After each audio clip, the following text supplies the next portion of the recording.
กินของไข่ได้เลยโอ้ยเว้ยเฮ้ยก็เป็นไงเหรอ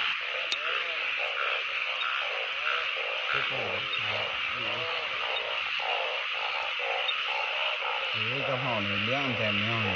ถ้ามาพูดสิเด้เราดีเฮ้ยตัวนั้นพูดของลุงกินเองเบิดเอามาลูกนี่การเขาเห็ดนี่เซฟเขาเห็ดแบบนี้เฮ้ยก็หมูบ่ให้คือวนโต๊ะนี่โต๊ะบัวทัวปานใดกันนะเฮ้ย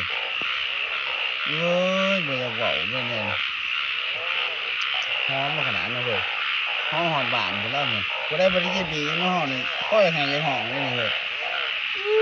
เอ้าพ่อแม่นละคนน้องเจ้าหันไปแวดออกเลย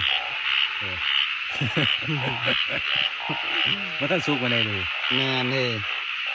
ทุกกินไหนเลยเฮ้ยไข่อึ่งเผาเจ้าเคยพออยู่เลยเจ้าเจ้า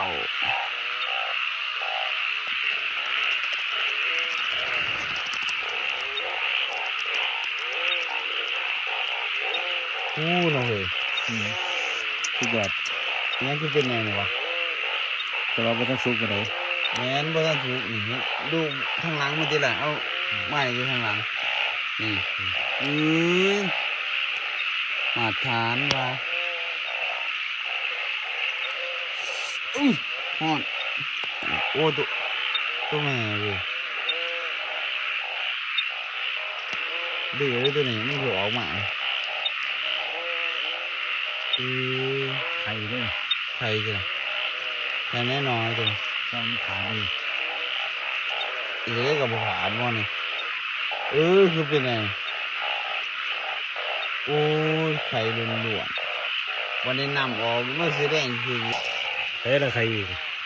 โอ้โหว่าไม่งอนเลยจำแจ้วสักหน่อยดิงม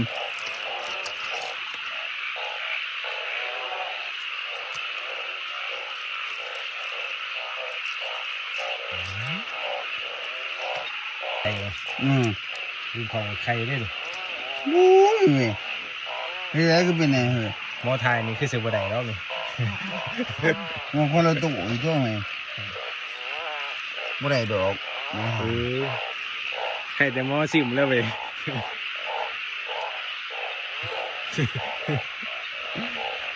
หมอซิมบอกใครแน่เนาะจะได้มันก็สุดตอนนั้นเลยจำแจ้วมันเยอะนะใช่ไหม